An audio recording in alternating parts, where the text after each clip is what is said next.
നിഫാഖ് അമലി സംഭവിക്കുന്ന ആളുകൾ അവർ ഞങ്ങൾ മുസ്ലിം അല്ല എന്ന് പറയില്ല. പക്ഷെ അതേസമയം അള്ളാഹുവിന്റെ ദീനിന്റെ ആളുകളുടെ അടുത്തെത്തിക്കഴിഞ്ഞാൽ അവൻ ഇസ്ലാമിന്റെ ആളാകും. നന്മ കാണിക്കും, ആളുകൾക്ക് മുന്നിൽ നല്ലതൊക്കെ കാണിക്കും. തിന്മയുടെ ആളുകളുടെ അടുത്തെത്തിയാൽ നന്മയുടെ ആളുകളെ അവൻ കളിയാക്കുകയോ പുച്ഛിക്കുകയോ ചെറുതാക്കി കാണുകയോ ഒക്കെ ചെയ്യും. അത് ഒരാളിൽ കടന്നുകൂടാവുന്ന നിഫാഖിന്റെ ഏറ്റവും വൃത്തികെട്ട സ്വഭാവമാണ്, രണ്ടു മുഖമുള്ള ഒരാളായി മാറുക എന്നുള്ളത്. റസൂലുള്ളാഹി സ്വല്ലല്ലാഹു അലൈഹി വസല്ലം ഹദീസിൽ വന്നതുപോലെ ജനങ്ങളിൽ ഏറ്റവും മോശം ആളുകൾ രണ്ടു മുഖമുള്ള ആളുകളാണ്. ദുൽ വജ്ഹൈൻ, ഒരിടത്ത് നല്ല മുഖവും മറ്റൊരിടത്ത് വളരെ മോശമായ മുഖം. ഇങ്ങനെയുള്ള ആൾക്കാർ ധാരാളം ഈ കാലഘട്ടത്തിലുണ്ട്. ചിലപ്പോൾ വിശ്വാസപരമായ കാര്യങ്ങൾ വരെ സംഭവിക്കുന്നത് കാണാം. ചില ആളുകൾ തൗഹീദുള്ള ആൾക്കാരുടെ ഇടയിൽ വന്നാൽ തൗഹീദ് പറയും, എന്നാൽ അവരുടെ ഇടയിൽ പോയാലോ ശിർക്ക് ചിലപ്പോൾ ചെയ്തില്ലേക്കാം, പക്ഷെ ചെയ്യാതിരുന്നേക്കാം. പക്ഷേ അവരുടെ കോലമെടുത്ത് അണിയുകയും അവർ ചെയ്യുന്ന ബലാലത്തുകൾ അവരോടൊപ്പം കൂടുകയും ചെയ്യും.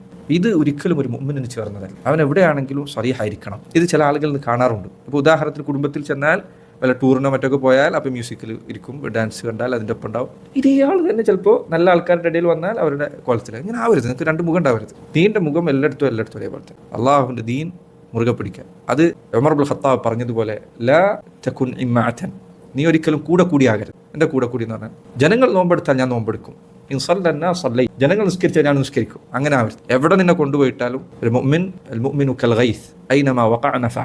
ഒരു മുഅ്മിൻ നല്ല ഒരു മഴ പോലെയാണ്. അവൻ എവിടെ ചെന്നെത്തിയാലും അവനെ കൊണ്ട പ്രയോജനം അവിടെ ഉണ്ടാവും. ആളുകൾക്കനുസരിച്ച് തരം മാറരുത്. ഇത് നിഫാഖിന്റെ സ്വഭാവമാണ്.